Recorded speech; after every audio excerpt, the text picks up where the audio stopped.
Quatrième volet, où je reprends là aussi le propos tenu et les directives fixées par nos ancêtres de 1944 qui voulaient établir l'inviolabilité du domicile, le secret de la correspondance et les libertés publiques.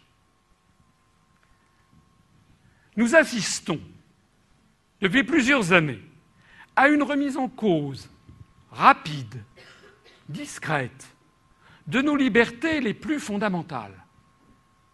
En 2002, l'Union européenne a copié l'administration américaine, a fait un simple copier-coller, en produisant une directive cadre qui incite les États membres à rapprocher leur législation et qui établit des règles pour lutter contre la menace terroriste. Cette décision a généralisé des mesures d'exception et transformé le paysage urbain et le code pénal. La guerre contre le terrorisme est une guerre à durée indéterminée, contre un ennemi inconnu. Elle a permis d'introduire des lois d'exception dans le droit commun en endormant la vigilance de la population et en banalisant la notion de contrôle.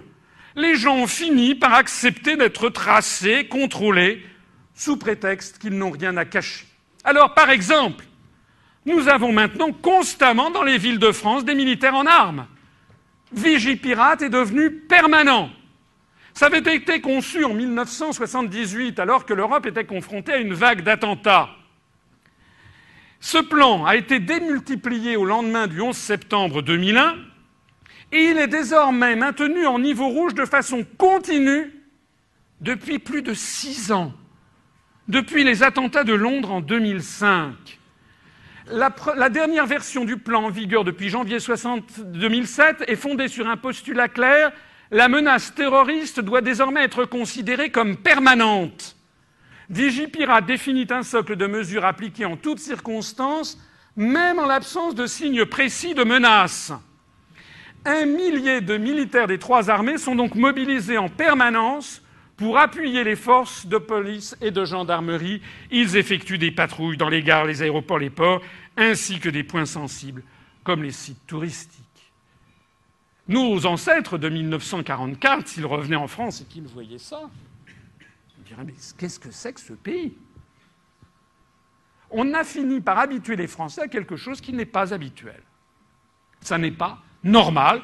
Dans un État, il y a des forces de police. Il n'y a pas l'armée sur le blé de guerre en permanence dans les rues. Internet a été placé sous surveillance.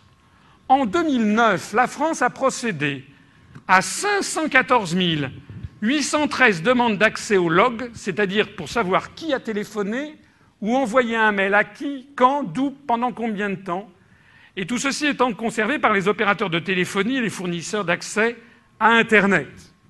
À titre de comparaison, le pays le plus peuplé de l'Union européenne, l'Allemagne, n'en a réalisé que 12 684, c'est-à-dire 42 fois moins que la France. La volonté de surveiller les internautes a découlé des attentats du 11 septembre. Le 15 novembre 2001, le gouvernement Jospin a obligé les fournisseurs d'accès à Internet à stocker pendant 1 an les logs.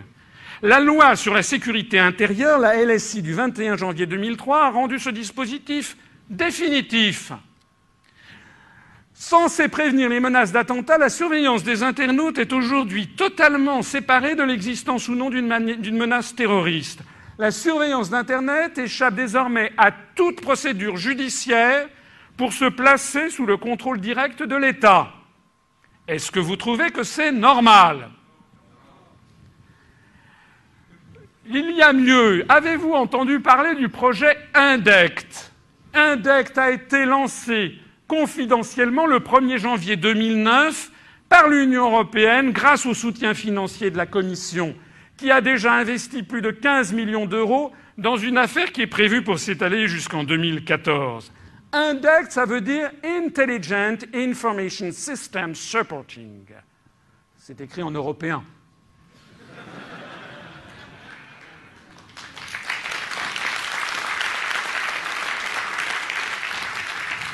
J'ai pas tout dit.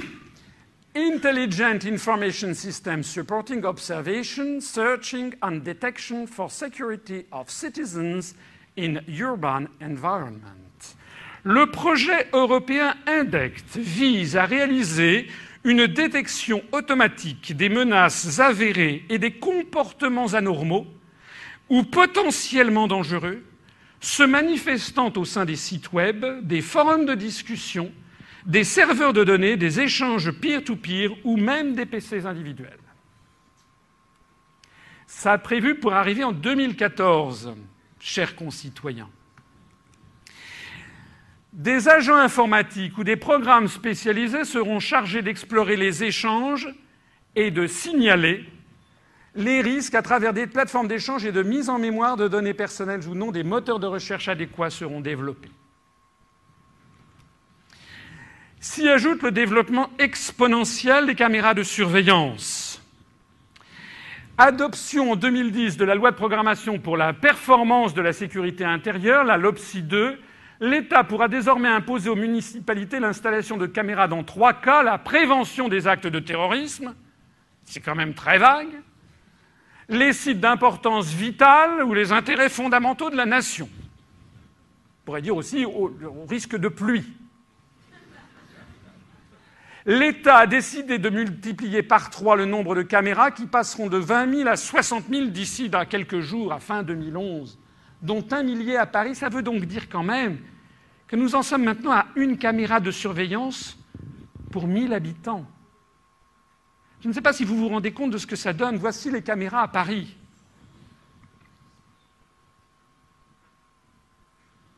Voici les caméras dans le 11e arrondissement de Paris. Et tout ceci à l'insu total de nos concitoyens. On parle de la menace terroriste. Ajoutons à cela le mandat d'arrêt européen. Le 11 juin 2002, une décision cadre de l'Union européenne a instauré le mandat cadre européen qui a été transcrit en droit français en 2004. Ce mandat remplace la procédure traditionnelle d'extradition en imposant à chaque autorité judiciaire nationale d'adopter sans discussion la demande de remise d'une personne formulée par l'autorité judiciaire d'un autre État membre. Au motif qu'on aurait les mêmes valeurs. Pensez comme on a les mêmes valeurs. Vous savez qu'en Estonie, il y a quelques jours, le nouveau vice-président d'une commission du Parlement est un ancien Waffen-SS. Et vous savez qu'en Lettonie, en Estonie, on commémore les Waffen-SS. Et avec message du ministre de l'Intérieur, par exemple, ou du ministre de la Défense.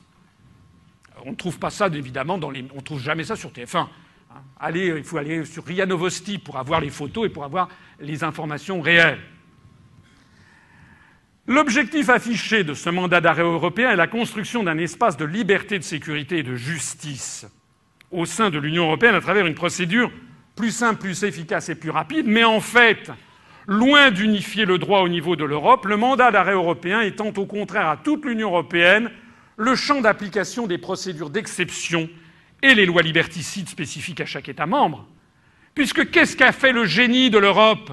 Le génie de l'Europe, c'était justement que lorsque quelqu'un était menacé, peut-être parfois pour de bonnes choses, il y a des motifs réels et judicieux d'extradition, ne me faites pas dire ce que je n'ai pas dit.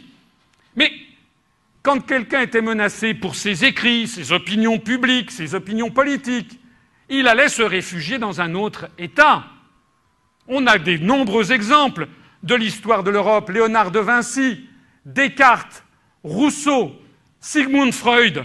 Que serait-il devenu si le mandat européen avait existé à leur époque ? Léonard de Vinci, qui s'était réfugié chez François Ier au Clos Lucé pour fuir la cour des Visconti.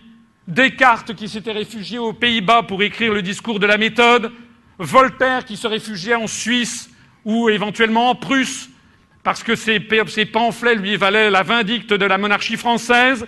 Sigmund Freud, qui s'est réfugié en Angleterre en 1938 pour échapper à la barbarie nazie. Que serait-il devenu avec le mandat d'arrêt européen, c'est-à-dire l'automaticité et le non-respect des procédures d'extradition traditionnelles ? Alors, si nous voulons rétablir une société de liberté conforme au génie de la République française, nous devons d'abord limiter à 2 mois la durée des plans Vigipirate, renouvelables uniquement sur autorisation du Parlement, et un référendum obligatoire après 3 renouvellements. Il ne faut pas exagérer. Ça fait 6 ans que l'on a des militaires dans les rues. Deuxièmement, il faut rétablir le principe fondamental du secret des correspondances et des communications. La subordination de toute écoute téléphonique, surveillance d'Internet et fichage de données à une autorisation expresse d'un juge sur soupçon dûment motivé. Troisièmement, rétablissement du principe fondamental de la liberté d'aller et venir sans avoir en permanence le sentiment d'être surveillé par des caméras. L'adoption d'une législation beaucoup plus restrictive dans l'installation des caméras de surveillance dans les lieux publics et privés, le réexamen de l'utilité et de l'efficacité de tout le dispositif existant. La suppression de la reconnaissance du mandat d'arrêt européen et le retour à la procédure normale d'extradition garante des libertés publiques, ce qui ne veut pas dire, bien entendu, qu'il n'y aura pas d'extradition. Ça veut dire que simplement, eh bien, on le verra en fonction des dossiers les uns après les autres. C'est d'ailleurs une mesure, toutes ces mesures, en particulier le refus du mandat d'arrêt européen, est une mesure parfaitement cohérente avec la sortie de la France de l'Union européenne. C'est d'ailleurs la raison pour laquelle M. Sarkozy, je parle pas de lui, M. Hollande, comment vous l'appelez, M. Mélenchon, tous ces gens de gauche qui, normalement, devraient s'être emparés de tous ces sujets, ils sont muets comme des carpes. Ils n'ont pas un bœuf sur la langue, ils ont l'Europe sur la langue.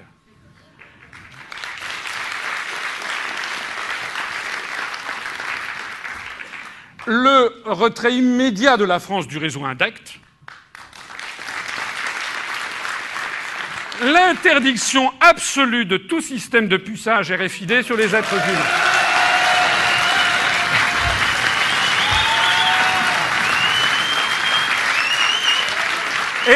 Et en particulier la saisine de l'Organisation des Nations Unies pour une interdiction mondiale de ce qui est une nouvelle barbarie.